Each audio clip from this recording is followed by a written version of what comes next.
जो सबसे ज्यादा लूट कर सकता है उसी अधिकारी को वो जगह पर मिल रहा है, उसी अधिकारी का चयन हो रहा है। चयन का मापदंड बदल गया है। चयन का मापदंड में जो अधिकारी ज्यादा लूट करेगा वही अधिकारी को बीडीओ, सीओ, डीसी से लेकर सरकारी सचिव बड़े पदों पर भी वही व्यक्ति बैठ रहे हैं। यही सच्चाई है आज के दिन। मानक बदल गया। मानक एक बार आप सुदेश महतो जी को मुख्यमंत्री बनाइए और देखिए झारखंड का विकास कैसे होता है।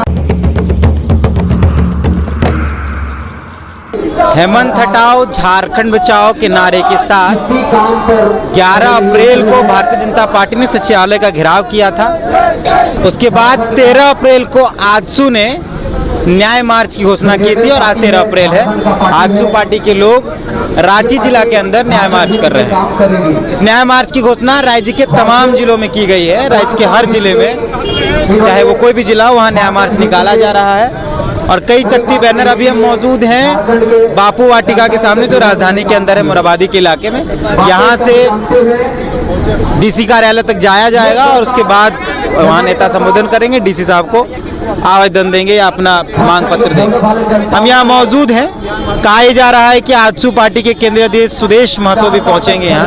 फिलहाल जो कार्यकर्ता हैं उनसे बात करते हैं। उससे पहले कुछ तख्तियां हम आपको पढ़ा देना चाहते हैं कि राज्य का युवा भरे हुंकार, कहाँ गया मेरा रोजगार, ये एक तख्ती है। दूसरा, हेमंत सरकार होश में आओ, बेरोजगारों को बेरोजगारी भत्ता दो। ऐसे कई तख्ती बैनर हैं। हम बात करते हैं, आजसू के नेता यहाँ है। और राज्य के वो ज्वलंत विषय, जिस विषय को लेकर लगातार हम लोग बात करते रहे हैं, लगातार वर्षों से जिस विषय को सरकार के मुखिया के सामने, सरकार के स्थानीय प्रतिनिधियों के सामने लगातार चर्चा करते रहे हैं, आज के दिन कहीं पर इस 3 करोड़ से ज्यादा आबादी वाले प्रदेश में ये सभी लोग विदित हैं, सभी को पता है कि राज्य का ज्वलंत विषय क्या है। कि आज राज्य में सबसे ज्यादा ज्वलंत विषय और सबसे बड़ा विषय है कि राज्य में जिस वायदे के साथ इस सरकार का गठन हुआ था, जिस विषय के साथ इस सरकार का गठन हुआ था, वो सरकार आज 3 साल से ज्यादा समय बीत जाने के बाद भी सरकारी और सरकार का नेतृत्व करते हुए एक भी कमिटमेंट, एक भी वादा को पूरा नहीं कर पाई।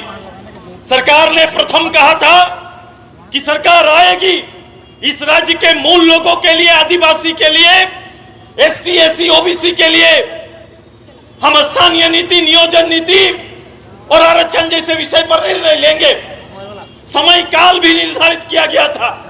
लेकिन यही सरकार जब सदन पहुंचती है तो सदन में इस बात से इनकार करती है। जब उनके लूट पर दबिश पड़ता है तो सरकार अचानक एक प्रस्ताव लेकर आती है और ऐसा प्रस्ताव जो पॉलिटिकल एजेंडा बनता है। और 3.5 साल में भी कहीं ना कहीं सरकार के माध्यम से और सरकार के निर्णय के कारण आज पढ़ने वाले छात्र, जिनका वास्ता उसके किताब, प्रतियोगिता परीक्षा हॉस्टल और महाविद्यालय से होना चाहिए, वो छात्र आज सड़क पर खड़े हैं। वही किसान की स्थिति देख लीजिए और इस राज्य में अपराध को आप गिन लीजिए। पूरे भारत में सबसे ज्यादा अपराध कहीं हो रहा है तो हेमंत सरकार के अंदर हो रहा है, इसी सरकार के नेतृत्व में हो रहा है, इसी सरकार के संरक्षण में हो रहा है। जिंदाबाद जिंदाबाद जिंदाबाद जिंदाबाद जिंदाबाद। हमने सरकार से स्थानीय नीति के लिए 1932 या लास्ट सेटलमेंट को मांगा, लेकिन सरकार ने हमें क्या दिया? सरकार ने 2023 देने का काम किया है। सरकार ने 2023 का नीति देने का काम किया है। और आज भी मंच पर खड़ा होकर ये कैसा नेता, कैसा नेतृत्व खड़ा होकर खुलेआम लोगों के बीच में झूठ बोले जा रहा है। अब समय आ गया, आर की पार की लड़ाई का समय आ गया है। अब आपको तय करना पड़ेगा, राज्य की जनता को तय करना पड़ेगा। ऐसे मठाधीश, ऐसे अगर राजनेता अगर राज्य की गद्दी पर रहेंगे तो रोज राज्य का नुकसान होगा। और आप देख रहे हैं जिस सरकारी संसाधन को बचाने की बात झारखंड मुक्ति मोर्चा करते रहा है, आज वही के नेतृत्व में सरकारी संरक्षण में सबसे ज्यादा लूट इस प्रदेश में हो रहा है और सरकारी संसाधन का हानि हो रहा है। जिंदाबाद जिंदाबाद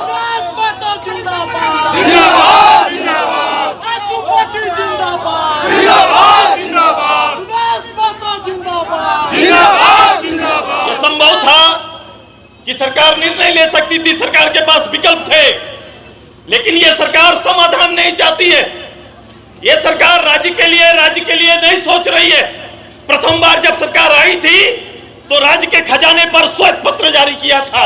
अब सरकार बताए, सरकार ने निर्णय लिया और अपने निर्णय के आधार पर आज 3.5 साल में सरकार का आर्थिक स्थिति क्या है, सरकार का राजस्व कहां है। सरकार का राजस्व कहीं ना कहीं सरकार के संरक्षण में राजनीतिक दलों के जेब भरने का काम कर रहा है। यही निर्णय हो रहा है, यही बातें चल रही है।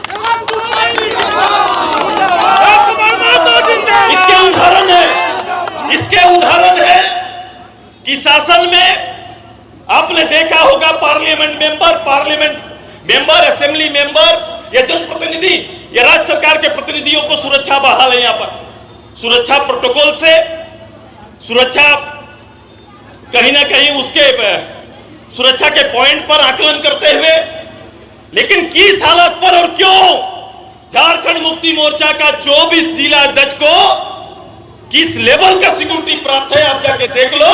जिला अध्यक्ष इंसास और 47 लेके घूम रहा है। यही सुरक्षा है, यही सुरक्षा है इस राज्य का, यही उनका नेतृत्व है, यही पूरे 24 जिला में हाल है। उसके जिला अध्यक्ष सबसे डरे हुए हैं और जिला अध्यक्ष डरे हुए हैं और कहीं ना कहीं वो एक राज्य के मंत्री से ज्यादा भी सुरक्षा में घूमने का काम कर रहे हैं। ये सरकार और सरकार के नेता जब डरे हुए हैं तो आम लोगों का क्या होगा। इसीलिए सरेआम रांची जैसे मुख्यालय राजधानी में भी दिन में गोली चल रहा है। यही हेमंत सरकार का 3 साल का व्यवस्था है, यही शासन है। जिंदाबाद जिंदाबाद जिंदाबाद जिंदाबाद। हमने लगातार कहा है कि राज्य के अंदर एक बड़ा समाज अपने सारनाथ धर्म कोड की मांग कर रहा है।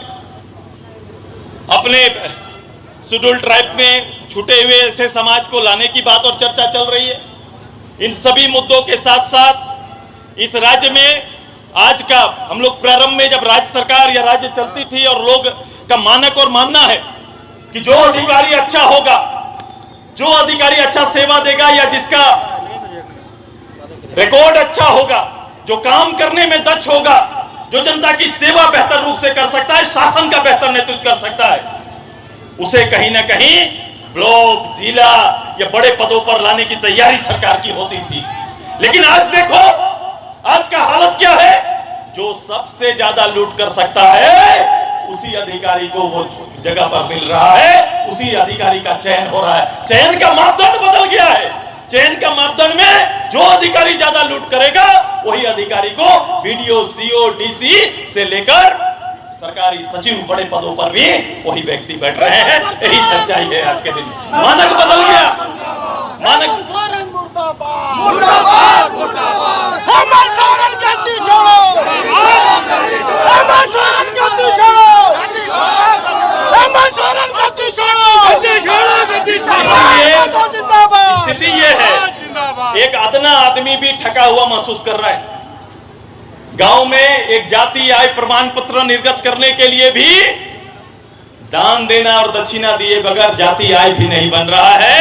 मैंने खुलेआम कहा था, सरकार अगर मत है तो सामने आकर बताइए कि सरकार का एक भी काम बिना दक्षिणे का किसी भी प्लेटफॉर्म पर हो रहा है तो सरकार सामने आकर अपनी बात रखे कि ऐसा हो रहा है। पूरे राज्य में यह अराजकता है और जिस राज्य में ऐसी व्यवस्था कायम रहेगी, जिस राज्य का हालत ऐसा रहेगा, वो निश्चित रूप से उस राज्य का भविष्य क्या होगा और उसकी कल्पनाएं कहां तक जाएगी, ये बड़ा चिंतनीय विषय है।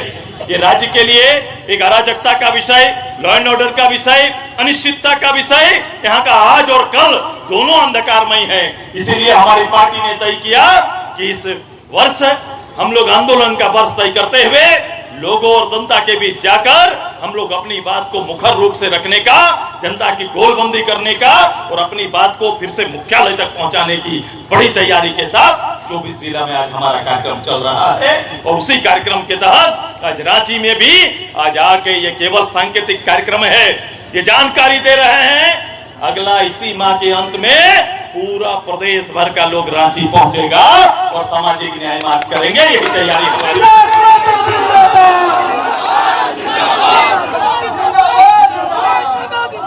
हम सामाजिक न्याय पर, हम जातीय जनगणना की बात कर रहे हैं कि 200 ओबीसी के छोटी बड़ी जातियां यहां पर है। इस राज्य का आकलन और मूल्यांकन होना चाहिए। बिहार में हो रहा है, उड़ीसा में हो रहा है, मध्य प्रदेश, कर्नाटका जैसे राज्य अपने राज्य के हित में, अपने लोगों के लिए लगातार ये काम कर रहे हैं, लेकिन इस राज्य सरकार को जू नहीं रेंग रहा।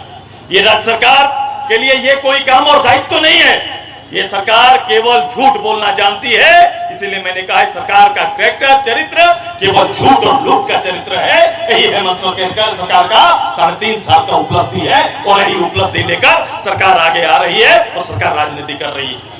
किस बात का न्याय मार्च? देखिए, आप लोग देख रहे होंगे कि जिस तरह से हेमंत सरकार ने जनताओं से वादा किया था कि हम जब सरकार में आएंगे तो युवाओं को रोजगार भत्ता देंगे, उसके बाद 3 लाख का आवास देंगे, जिसमें आप लोग सुने होंगे, उसमें खूब सारा मीडिया ने चलाया था, जिसमें 2 BHK रूम होगा, माँ बाप के लिए भी अलग किचन बाथरूम का व्यवस्था होगा। लेकिन ये सब एक कागजी कार्रवाई में ही रह गई और कुछ हुआ नहीं झारखंड में। अभी देख रहे होंगे कि सबसे ज्यादा बेरोजगारी चल रही है और 1932 खतियान जो था उसको नियोजन नीति को भी तो आधारित करना चाहिए था, जिसमें से अभी रोजगार निकालेंगे सरकार। अभी सरकार का स्टेटमेंट आता है कि हम लोग रोजगार निकालेंगे, लेकिन आप देख सकते हैं आज जितना भी युवा है वो डिग्री लेके रोड पे भटकने का काम कर रहा है। आप बोलते हो अंडा पालन करो, मुर्गी पालन करो, क्या युवा इसी के लिए बना है? झारखंड में शिक्षा इसी के लिए दी जाती है कि अंडा पालन करके, मुर्गा पालन करके हम बना सकते? तो वो कह रहे हैं जो नहीं पढ़े लिखे हैं उनके लिए। देखिए, आज जो स्थिति चल रही है, आप एक युवा पत्रकार साथी है हमारे, आज जो स्थिति चल रही है इसमें आप देख रहे होंगे कि युवा सिर्फ दिखावा और राजनीति का एक मुद्दा बनता जा रहा है। जब आपका उम्र पार हो जाता है तो आप क्या करोगे ये बताओ? आपकी डिग्री कहाँ से काम आएगी? आज आप देख रहे हैं 3 साल बीत गया सरकार का, लेकिन अभी तक सरकार के द्वारा किसी भी प्रकार का नीति स्पष्ट नहीं की गई है। किस बेसिस पे आप रोजगार दीजिएगा? चुनाव नजदीक में फिर घोषणाएं कीजिएगा कि हम युवाओं को रोजगार देंगे और फिर युवा आपको वोट देगा। अभी चाहते हैं कि बार बार जनता को ठगे। इसी को लेके आजसू पार्टी के केंद्रीय अध्यक्ष श्री सुदेश कुमार महतो जी का कहना है कि झारखंड के युवाओं के लिए न्याय मार्च होना चाहिए और इस न्याय मार्च से मैं सरकार को यह बताना चाहता हूं कि आप आंख खोल के देख लो, ये सारे युवाओं का जो भीड़ है ये ऐसे नहीं है, ये युवाओं में आक्रोश आपके प्रति फैलता जा रहा है। क्या विकल्प है? देखिए, अब विकल्प के तौर पे अगर बात कीजिएगा तो यहाँ की सरकार ने सबको देखा, झारखंड की जनता ने सभी की सरकार देखी, लेकिन मैं झारखंड की जनताओं से, युवाओं से भी आह्वान करता हूँ, एक बार आप सुदेश महतो जी को मुख्यमंत्री बनाइए और देखिए झारखंड का विकास कैसे होता है। किन किन मुद्दों के साथ ये न्याय मार्च है? सिर्फ बेरोजगारी का सवाल है या और कई मुद्दे हैं? देखिए, आज आंसू जो नया मार्च निकाल रही है, सबसे पहले तो झारखंडी की पहचान की, झारखंडियों की पहचान की लड़ाई है। झारखंडियों की पहचान 1932। आप देख रहे होंगे कि मैं ओबीसी मोर्चा से आता हूँ, मैं ओबीसी हूँ। बंटी सिंह यादव मेरा नाम है, फिर भी मैंने सरना धर्म का पंडी पहना। हमारी पहचान है ये सरना समाज, ये सनातन।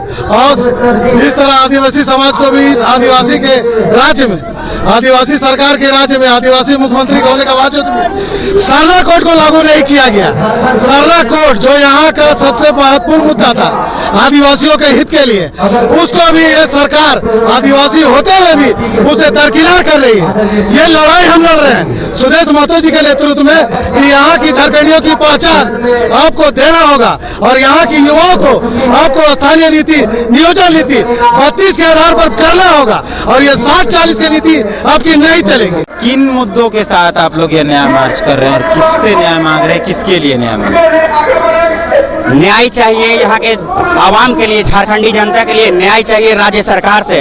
राज्य सरकार ने पिछले 3 सालों में यहाँ के युवाओं को, यहाँ के पूरे जनता को ठगने का काम किया है। सिर्फ काम किया है तो अपना जो खजाना होता है उसको भरने का काम किया है। मुझे लगता है कि भारत के इतिहास में ये पहला राज्य होगा जिसके पूरे अभी IAS, IPS, विधायक प्रतिनिधि, मुख्यमंत्री के प्रतिनिधि के ऊपर ईडी कार्रवाई कर रही है, जो झारखंड के लिए भी एक शर्मनाक बात है।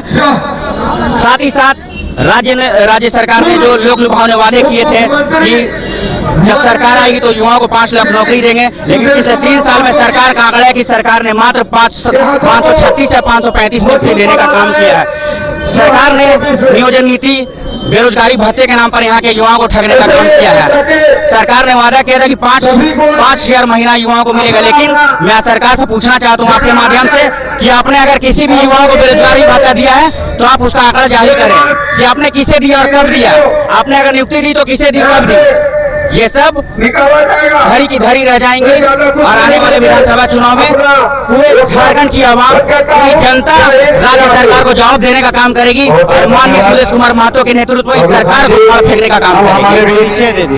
नीरज वर्मा, प्रदेश उपाध्यक्ष आजसू। ओम वर्मा हमारे साथ है, उनसे समझते हैं किससे न्याय मांग रहे हैं और किसके लिए न्याय मांग रहे हैं। वर्तमान सरकार, हेमंत सोरेन की सरकार ने जो चुनाव के टाइम में वादा किया था 5 लाख नौकरी, बेरोजगारी भत्ता, किसान नीति, नियोजन नीति 1932 का, उसी के वादा खिलाफी के में हम सभी सड़क पर उतरे, अपनी बात को डीसी के माध्यम से राज्य सरकार तक पहुंचाने का काम करेंगे। बेरोजगारी मुद्दा है और निश्चित तौर पर 13 मुद्दा है, स्थान नीति, नियोजन नीति, 27% आरक्षण, 5 लाख नौकरी, बेरोजगारी भत्ता, ये सब विभिन्न विषयों को लेकर आजसू पार्टी के माध्यम से हम सभी छात्र युवा एकजुट हुए अपनी मांगों को डीसी कार्यालय के माध्यम से राज्य सरकार तक भेजने का काम करेंगे। किससे न्याय मांग रहे हैं, किस बात का न्याय मांग रहे हैं? देखिए, जो हेमंत सरकार जो 5 सालों में उन्होंने जब उनका मैनिफेस्टो में था कि जब हम सत्ता में आएंगे तो यहाँ पर जो युवाएं हैं उनको हम रोजगार देंगे, जो 1932 खतियान है उसको हम लागू करेंगे, स्थानीय नीति, नियोजन नीति और खास करके जो यहाँ पर महिलाओं के जो ये आजकल देखिएगा हर क्षेत्र में, आज बताना चाहेंगे जिस क्षेत्र से हम आते हैं, गुड़मू से आते हैं, वहाँ पर आप देखिएगा कि एक सप्ताह नहीं होता है और वहाँ 60 साल का बूढ़ा देखा जाए तो एक विकलांग को वहाँ पर किया जाता है। उसके बाद में तुरंत एक काटमकुली गांव है जहाँ पर एक लड़की को दहेज के नाम से उसको जला दिया जाता है। उसी टाइप का आपका मोढ़ा में भी उसी टाइप का हुआ है, जो कि महिलाओं में और खास करके इतना अत्याचार बढ़ गया है कि कहना मुश्किल है। और बात हो करके आज हम लोग यहाँ पर सड़क में हेमंत सोरेन से न्याय मांग रहे हैं।